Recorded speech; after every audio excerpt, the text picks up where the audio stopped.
वज़ीर दिफा ने तोपें अपने ही कप्तान पर चला दी।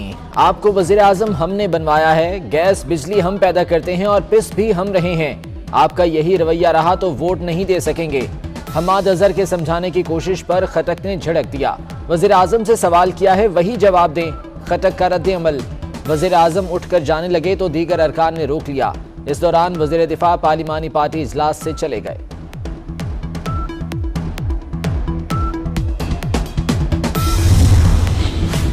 मुझे कोई ब्लैकमेल नहीं कर सकता, मेरे कारखाने हैं ना कोई कारोबार। वज़ीर आज़म का परवेज खटक से मुकालमा। कहा मैं आपको रोज रोज बुलाकर वोट मांग रहा हूं, हर रोज IMF से कहता हूं टैक्स कम करें। अगर ब्लैकमेलिंग रही तो अपोजिशन को दावत देता हूं कि वो हुकूमत कर ले।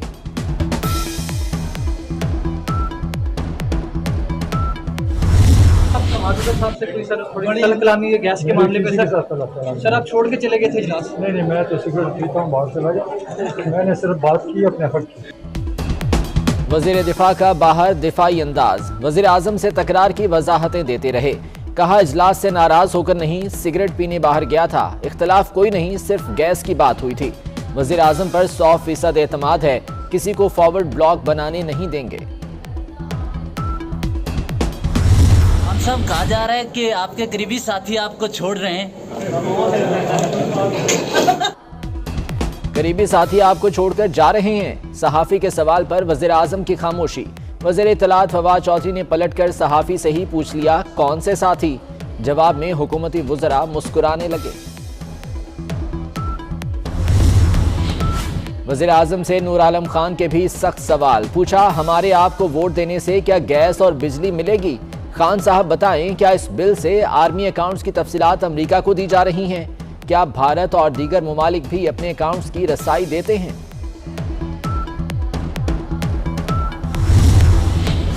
गैरत है बड़ी चीज जहाने तगोदौ में, पहनाती है दरवेश को ताजे सरेदारा। चौधरी सालिक हुसैन का ट्वीट। सीनियर सहाफी हामिद बीन ने रद्द-ए-अमल दिया। वाह चौधरी साहब वाह, आपने इमरान खान को अल्लामा इकबाल के एक शेर की क्या खूब याद दिलाई है। ऐवान वज़ीर आज़म मुखालिफ नारों से गूंज उठा। अपोजिशन की इमरान खान के खिलाफ मुसलसल नारेबाजी।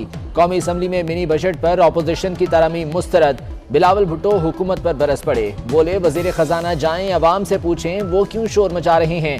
आप अवाम के पास नहीं आएंगे तो हम अवाम को आपके पास ले आएंगे।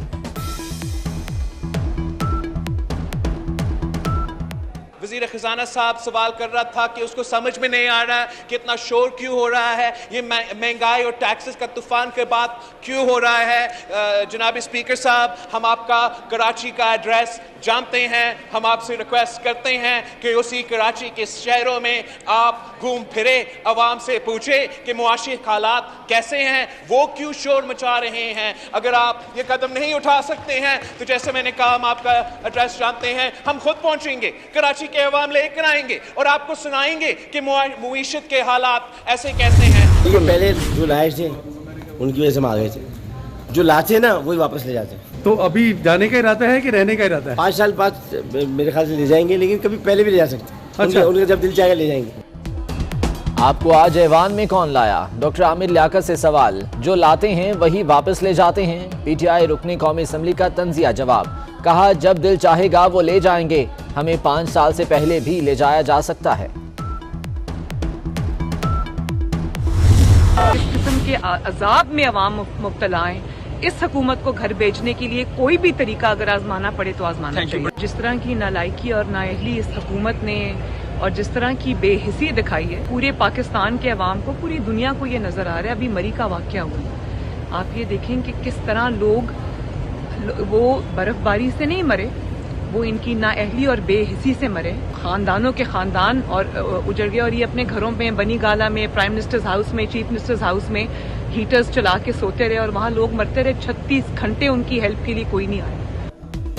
हुकूमत को घर भेजने का हर तरीका आजमाया जाए, मरीम नवाज की अपोजिशन को तजवीज़। बोली हुकूमत की नाअहली और नालायकी दुनिया के सामने है। मरी में लोग हुकूमती बेहिसी से जान से गए। हुक्मरान हीटर लगाकर सोते रहे और अवाम मरते रहे। इस्लामाबाद हाई कोर्ट ने NDMA को सानेह मरी का जिम्मेदार करार दे दिया। चेयरमैन से नीचे तक सबके सर शर्म से झुक जाने चाहिए। कमीशन का हर मेंबर इस वाक़े का जिम्मेदार है। खुदा न खास्ता अगर आपके बच्चे होते तो आप क्या करते, किसको जिम्मेदार ठहराते? 11 साल में ये नहीं बता सके कि मरी के लिए प्लान क्या है। चीफ जस्टिस के रिमार्क्स। वज़ीर आज़म को आइंदा हफ्ते नेशनल डिजास्टर मैनेजमेंट कमीशन का इजलास बुलाने का हुक्म।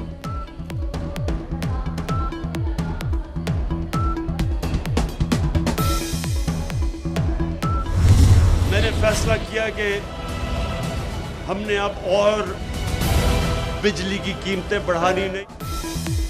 महंगाई के मारों को 440 वोल्ट का नया झटका। नेपरा ने बिजली 4 रुपये 30 पैसे फी यूनिट महंगी कर दी। सर्दियों में कम इस्तेमाल के बावजूद भारी बिल आएंगे। बिजली की कीमत में इजाफा नवंबर की फ्यूल एडजस्टमेंट की मद में किया गया। इजाफी वसूलियां जनवरी के बिलों में की जाएंगी।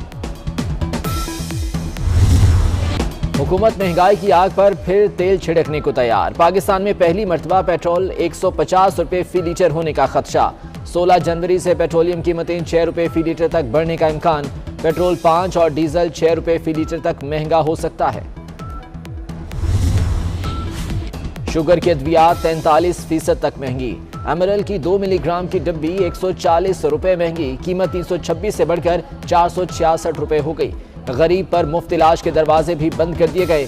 सर्विसेज अस्पताल लाहौर में अल्ट्रासाउंड, एक्सरे की फीस मुकर्रर। MRI और CT स्कैन के लिए भी गरीब की जेब पर नजर।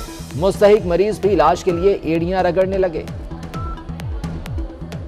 टैक्स के पैसे लाए मेरे को मुफ्त नहीं किए है, फ्री नहीं किया। कोई गरीब बंदा नसदा है कि हस्पताल जाओ सहूलत वास्ते, सहूलत नहीं मिल रही कोई। ये CT स्कैन का जो फीस है ये इन्होंने कह रहे माफ़ करवाया। अभी जब आ जाए वो कह रहे कि भाई ये माफ़ नहीं है, फ्री नहीं है। The court sees that constitution is not being implemented in its true spirit. We are seeing that the governance is becoming too complicated, too expensive, and matters apparently seem to be not being handled in the same spirit as they are supposed to be handled.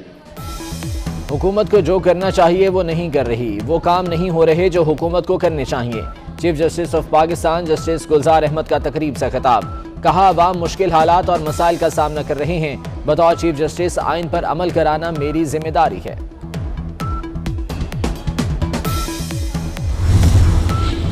Nawaz Sharif की medical reports पर board तश्कील देने का फैसला। Board high court में जमा 8 medical reports का जायजा लेगा। नवाज शरीफ की अवामी सरगर्मियों और रिपोर्ट्स बारे माहिराना राय देगा। 24 न्यूज़ ने अटॉर्नी जनरल के होम सेक्रेटरी पंजाब को लिखे गए खत की कॉपी हासिल कर ली।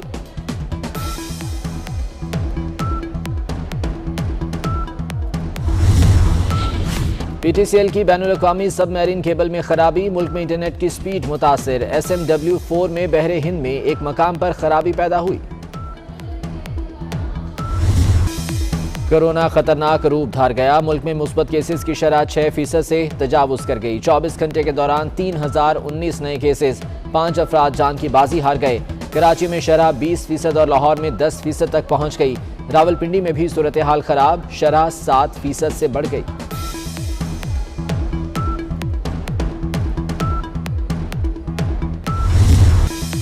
हरीम शाह मुश्किल में फंस गईं। FIA का बरतानवी नेशनल क्राइम एजेंसी को खत। टिकटॉकर के खिलाफ इंक्वायरी की सिफारिश। हरीम शाह की कानूनी गिरफ्त से बचने की कोशिश। वजाहती वीडियो अपलोड कर दी जिसमें एक शख्स ने कहा कि यह रकम हरीम की नहीं उसकी है। भारतीय रियासत आसाम के वज़ीर आला ने इस्लाम दुश्मनी की तमाम हदें पार कर दी। हेमंता शर्मा की तारीखी और मौजूदा मुसलमान शख्सियात का नाम मिटाने की धमकी। इंतहा पसंद वज़ीर आला की हज़रत निज़ामुद्दीन औलिया रहमतुल्लाह अलैह की शान में भी गुस्ताखी। भारत में कोई निज़ाम की तारीख नहीं पढ़ाएगा। यहाँ औरंगजेब, बाबर और अवैसी के लिए कोई जगह नहीं। हेमंता शर्मा की बदजुबानी।